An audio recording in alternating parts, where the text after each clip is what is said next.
Oh, makna hadis itu seperti ini. Jadi kebenaran absolut, kebenaran yang mutlak itu tidak akan terganggu oleh status perilaku seseorang. Saya berkali-kali memberi contoh.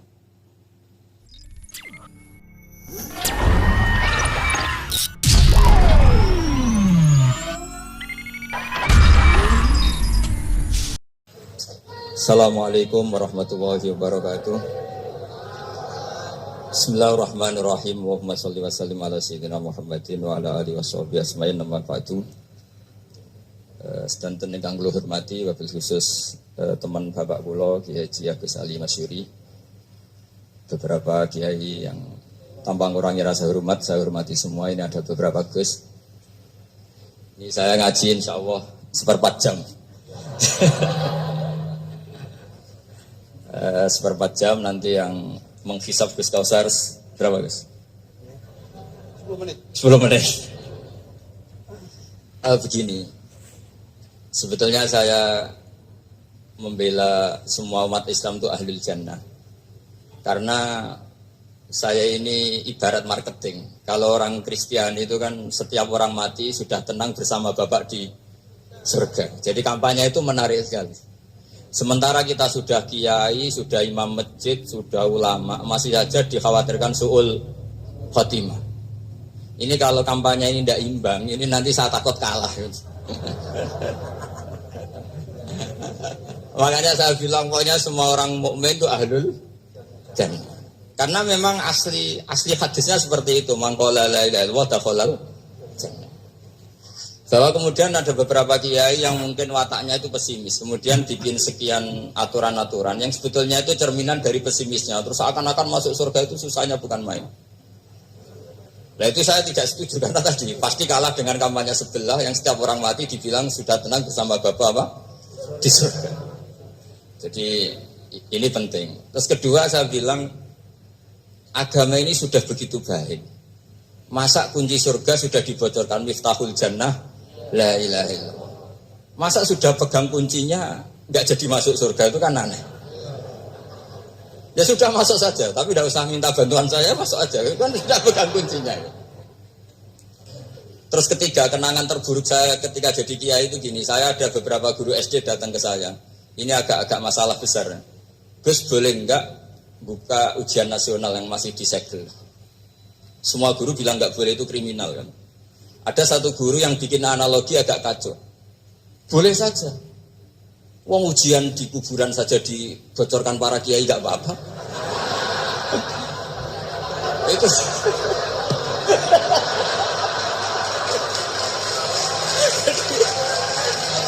tapi ini kriminal ya.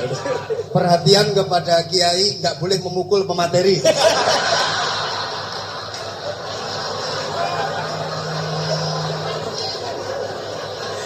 Jadi tentu itu analogi yang salah kan.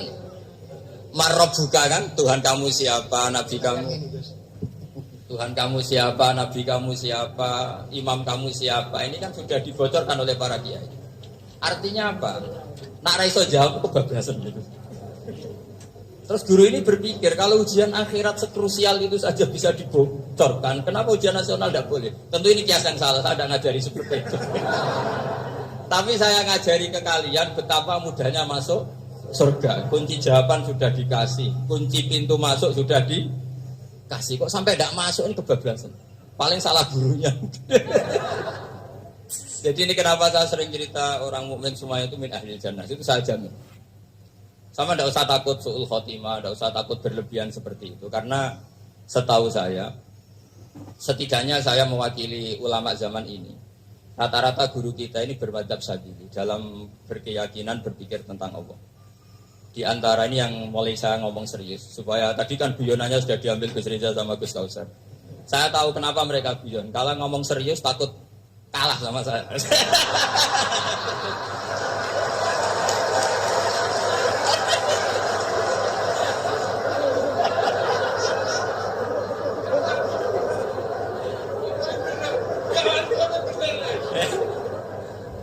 Karena saya ini sudah terkenal pemikir serius, jadi artinya itu satu kepintaran mengalihkan. Ya, oh ya, sudah itu satu kecerdasan.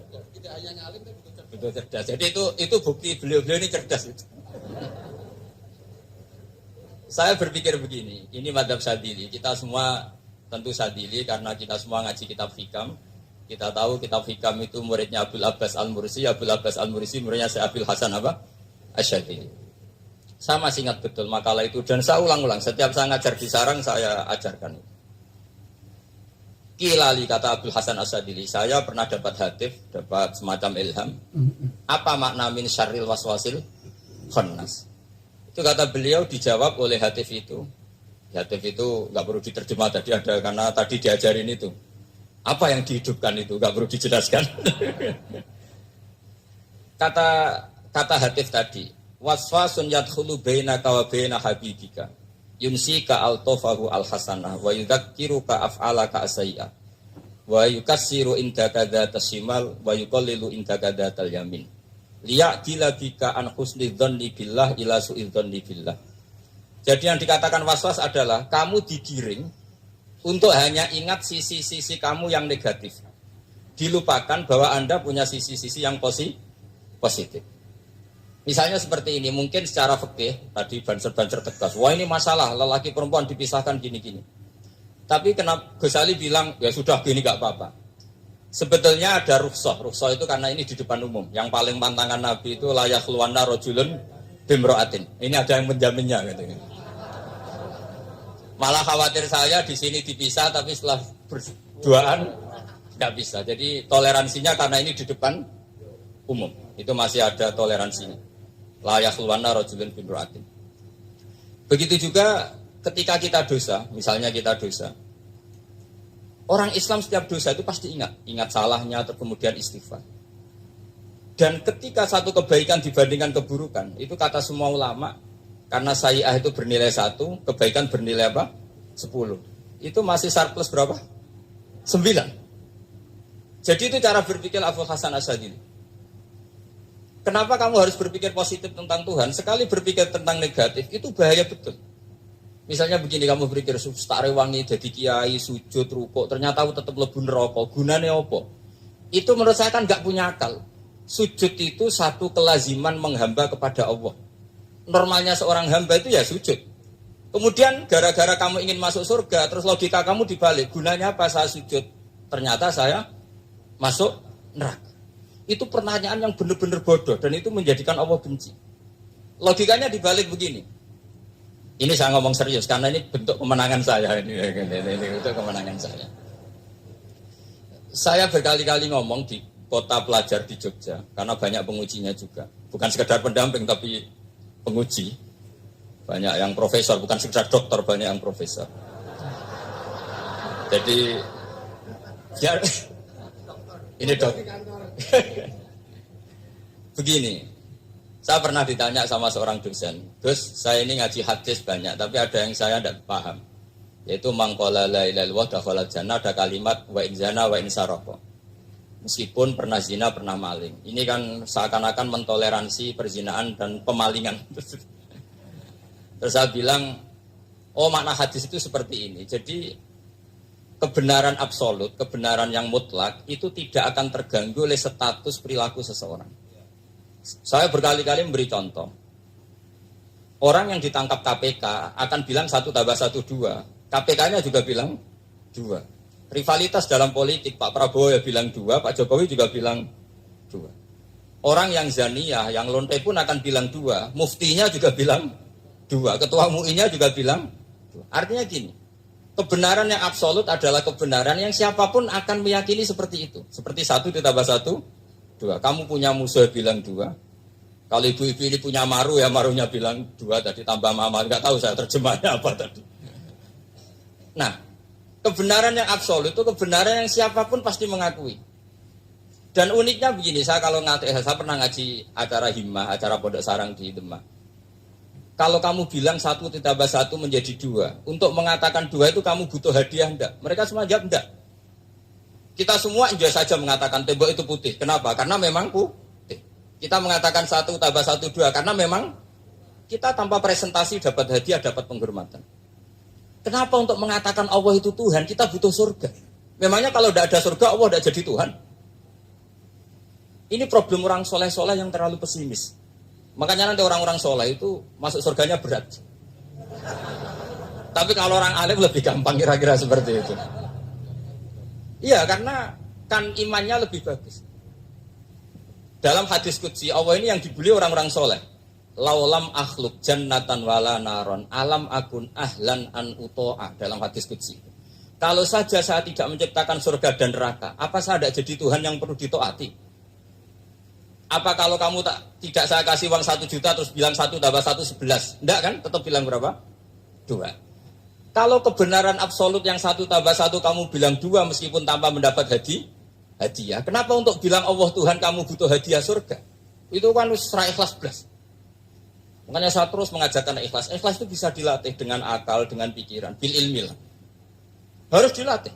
Ya di sini ini momen atau makna yang mestinya harus difahami wa inzana bahwa kalimat ini sah meskipun dilafadzkan seorang yang pernah zina. Sama seperti 1 tambah 1 2 sah, diucapkan siapa saja sah.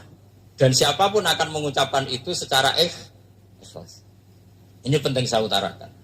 Sehingga setelah ada firqah-firqah takfiri yang mengatakan orang megang keris itu syirik, ke kuburan syirik, ini syirik. Itu salah besar. Salahnya adalah tadi kalimat-kalimat atau kebenaran-kebenaran absolut ini sudah jadi sibghata wa man ahsanu minallahi subha. Kalimat ini begitu absolut di hatinya orang mukmin. Sehingga ketika terganggu oleh hal-hal yang adat istiadat, kayak pegang keris, kayak apa, ini tidak mengganggu. Tetap kualitas iman ini di atas keyakinan adat membawa apa keris. Kalau orang membawa keris menjadi syirik karena percaya sama makhluk. Orang misalnya kejawen kalau nggak bawa keris nggak nyaman. Orang kota itu kalau nggak bawa ATM juga nggak nyaman.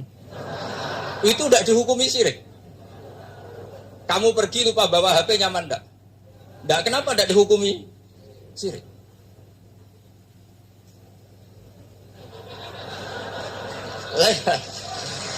Jadi ini logika.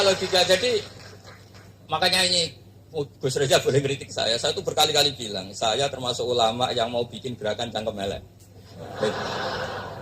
Karena nanti kalau saya nisbatkan ke Rasulullah itu tidak pantas. Karena Nabi ahsanan nasi khalqau wa khuluqa. Tapi saya siap jadi bempernya Rasulullah SAW. Pernah ada diskusi di Jakarta, ini kisah nyata. Apa dalilnya setelah sholat salaman? Mana hadisnya? Itu dijawab hadisnya tentu kita kesulitan. Kalaupun ada hadisnya dhaif semua yang masalah mushafahah. Akhirnya mau tidak mau dijawab pakai cangkem melek. Boleh enggak kamu setelah salam nyalain HP yang off? Boleh. Boleh enggak ke kamar mandi? Boleh. Oh berarti kencing boleh, nyalain HP boleh, yang enggak boleh itu ingat Allah. Karena mereka mengkritik wiridan, mengkritik salam. Akhirnya mikir tuh. Ada enggak hadisnya orang setelah sholat nyalain HP? Enggak ada kan? Tapi mereka nyalain HP enggak hambatan, tapi untuk salaman masalah. Ke kamar mandi boleh, tapi untuk wiridan enggak boleh. Akhirnya mereka sadar, oh iya. Lama-lama dibesi gini yang kelompok itu. Kamu itu korban aliran supaya kamu gak ingat Allah, ingatnya HP-nya. Sehingga orang wiridan kamu kritik, orang nyalain HP tidak kamu kritik. Itu kelompok itu adalah kelompok orang-orang yang supaya orang Islam itu lupa Tuhannya. Itu gerakan cangkem elek, tapi jadikan orang sadar. Jadi ini penting. Jadi kalau kamu tidak bisa bela agama dengan jalan yang lurus karena tidak bakat gitu. Gak apa-apa pakai cangkem elek tadi, karena gak mungkin gerakan ini dinisbatkan kepada Rasulullah Shallallahu Alaihi Wasallam. Kalau soal sanad, saya punya sekian sanad tentang itu, tapi tidak usah kamu ikuti. Ada orang tanya, ya Pak Kiai kalau setan dibakar di neraka panasan enggak? Ya panasan. Lo kan setan dari api, ngapain harus panasan? Kan materinya sama. Pak Kiai tadi gak kesulitan, dia ngambil pasir, disawur di wajahnya.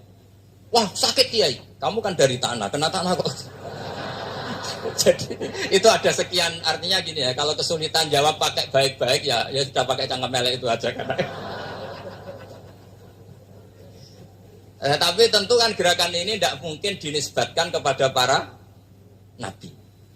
Tapi saya pastikan meskipun nggak bisa dinisbatkan kepada para nabi dari segi cangkem elek tadi, tapi secara semangat itu sama. Saya punya sekian contoh. Benar Gus Riza tadi kejut saya sengawur-ngawurnya itu masih punya sana. Itu pas saya ngawur pun masih punya apa? Sana.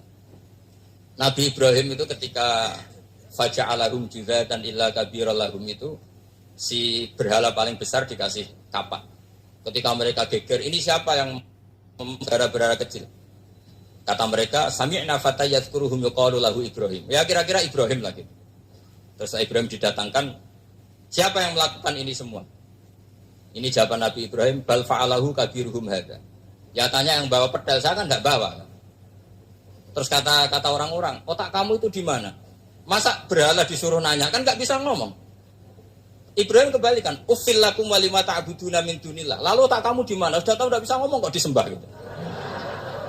Itu ada kata ufin. Ufin itu kalau diterjemah kira-kira ya agak-agak jancuk gitu. Kira-kira ya kira-kira seperti itu. Jadi Sekarang dalilnya jancuk apa bisa?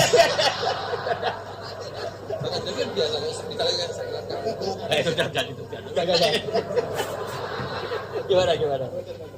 Jancuk itu dari dak tinggalkanlah suan perkara sing elek. Krono ilati wong Surabaya kakian rawon akhirnya ngomongnya jancuk.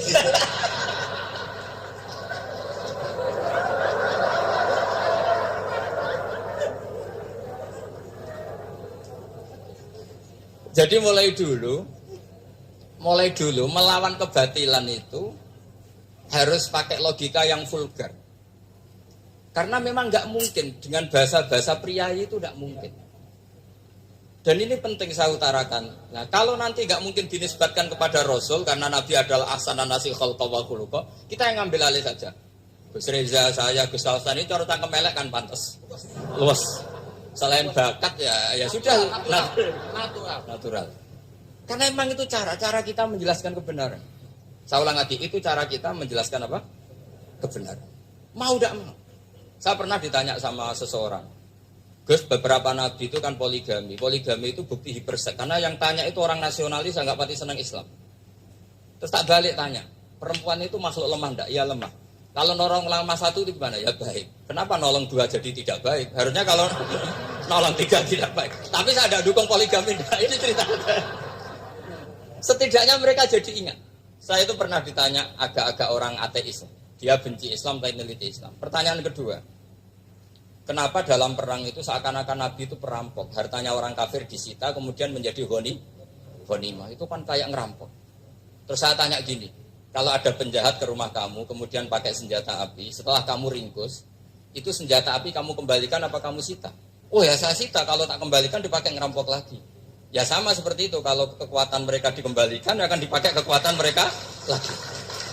Jadi, ya lagi-lagi ini kemenangan orang serius. Karena nanti guyanya sudah dintekno sama Gus Safa sama Gus Riza. Nah kenapa saya ngajar begitu rileks, begitu santai? Karena pikiran saya sederhana. Fa innal uqula muttarratun ila qabilil haq. Akal sehat pasti dipaksa menerima apa?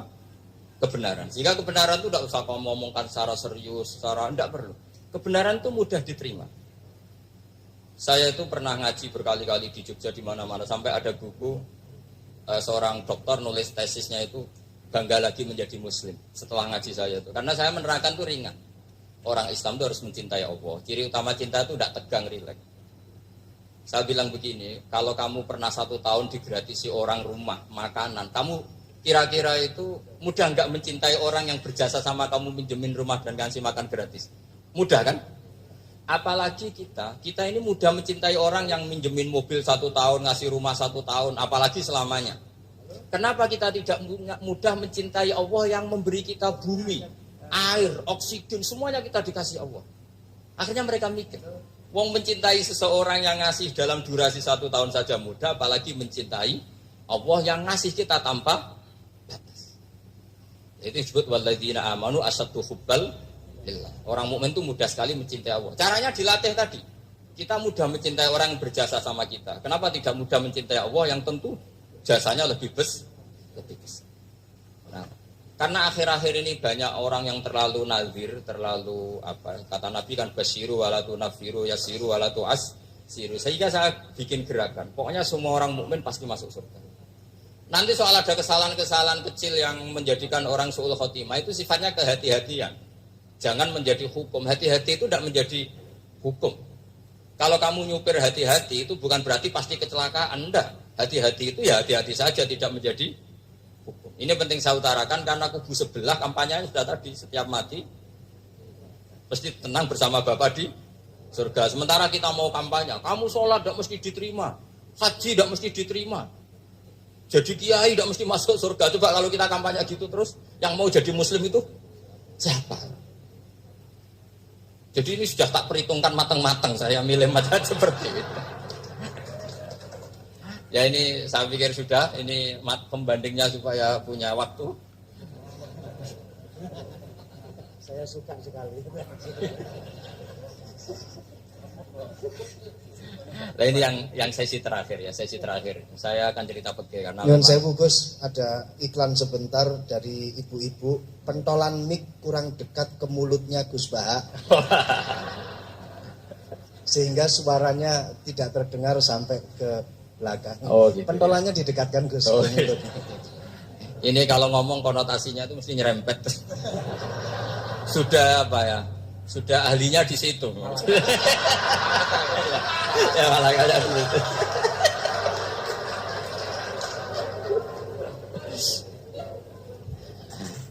Dalam sesi terakhir saya cerita pentingnya pembanding. Imam Rafi'i itu yang ngarang kitab Muharrar. Kitab Muharrar ini adalah ringkasan dari kitab Al-Wasit. Al-Wasit itu karangannya Imam Ghazali. Al-Wasit sendiri ini khas ngaji NU, karena NU maknanya Nahdlatul Ulama, gerakan para ulama. Jadi kalau nggak ngerti alim-alim seperti itu ya ada NU. Sebenarnya sampai itu pasnya Nahdlatul Ummah, gerakan umat. Tapi kan sudah jadi partai politik Nahdlatul Ummah. Karena yang katakan NU itu Nahdlatul Ulama, gerakannya para ulama. Imam Rafi'i itu berpendapat sujud itu cukup pakai baduk, pakai jidat. Itu dalam kitab Muharrar. Wal asoh anna sujud yasihu mau cukup biwat iljabah. Ketika Imam Nawawi mentasih kitab Muharrar namanya Minhajut Thalibin, itu mengkritik Imam Rafi'i. Kata beliau, sujud itu untuk sah harus melibatkan 7 anggota. Karena berdasar hadis umirtu an asyuda ala sapati a'zumin, yaitu al-jabhah, wal yaden, warubaten, wal kodamen, yaitu jabhah, 2 tangan, 2 lutut, dan 2 kodamen. Akhirnya saya ngecek di kitab asli. Imam Rafi'i termasuk Ashabut Tarjih dan Imam Nawawi. 2 orang ini khilaf. Kan nggak mungkin kita sebagai musokhehnya, karena yang khilaf ini 2 ulama besar. 1 Imam Rafi'i, 1 Imam siapa? Nawawi. Kita tidak bisa hanya ngikuti Fathul Mu'in yang mengatakan idah talafan Nawawi war Rafi'u kudiman Nawawi. Tidak bisa, karena Imam Nawawi ini sering nginduk sama kitabnya Imam Rafi'i, karena senior Imam Rafi'i. Setelah saya cek di kitab kitab asli Mamba ya, satu sumbernya semua madzhab apa? Syafi'i. Ternyata Imam Syafi'i nak ngedikan hanya begini. Wa uhibbu, saya suka setiap orang Islam sujud itu melibatkan 7 anggota, karena itu aman, pasti sah. Tapi wayah tamilu, kata beliau, tapi mungkin saja sujud hanya watul jabah itu sah. Kenapa kata Imam Syafi'i? Liqaulihi sallallahu alaihi wasallam atau li du'aihi sallallahu alaihi wasallam fi sujud sajadalaka wajhi wa sam'i wa basari. Nabi ketika sujud itu hanya berdoa, ya Allah sujud kepada engkau wajhi wa sam'i wa basari. Nabi tidak menyebut wayadi warubati wa qadam. Sehingga saya berkali-kali benar kata Gus, saya ini pembela umat. Sing sujude 7 anggota ya taklem, pantes dadi Rais Suriah. Yang sujude bathuk tok ya tetap sah ngikuti mazhabnya Imam Rafi'i. Meskipun itu tidak saya anjurkan. Tentu tidak saya anjurkan. Alasannya Imam Syafi'i tadi, Rasulullah pernah berdoa dengan kata-kata sajadalaka wajhi, bukan diteruskan wayadi warubati wakodah. Sehingga fal khilaf huna batin ala khiddati kalau dalam bahasa fikih. Khilaf biar tetap sesuai aturan khilaf masing-masing. Enggak perlu kamu menggugurkan pendapat Rafi'i yang mengesahkan sujud hanya pakai jabah. Ini penting karena tadi seperti saya katakan, yang sujud anggota itu ya masuk swarga mergo pintere. Sing nganggo bathuk tok yang bus warga mergo gobloke tadi, karena aksaru ahlil jannah al-bul. Nah, ini madzhab saya. Jadi saya itu ingin umat Islam itu baik-baik saja. Ya. Karena tidak mungkin lah kita tidak bela Islam di zaman akhir, tidak mungkin, karena di kubu sebelah kampanyenya sudah seperti itu. Kalau kita ngomong ikhtiyat, kiai ra mesti mlebu swarga, sing salat metuk ra mesti husnul khotimah. Wah, akan jadi repot. Saya ini pengagum teori ikhlas. Dilatih bil ilmi, saya ulang lagi dilatih bil ilmi. Saya ini malu. Malunya tadi, saya mengatakan 1 tambah 1 2 itu meskipun tidak ada yang memberi hadiah, tetap saya katakan 2. Saya mengatakan air itu dingin, tidak ada yang ngasih hadiah, saya akan bilang kalau air itu dingin, kalau api itu panas. Untuk hakikat-hakikat seperti itu saja saya jujur tanpa ingin imbalan. Tapi ketika hakikat mengenai Allah kok saya minta imbalan surga dan neraka, ini apa-apaan? Kira-kira gitulah, roh suriah macam apa gitu.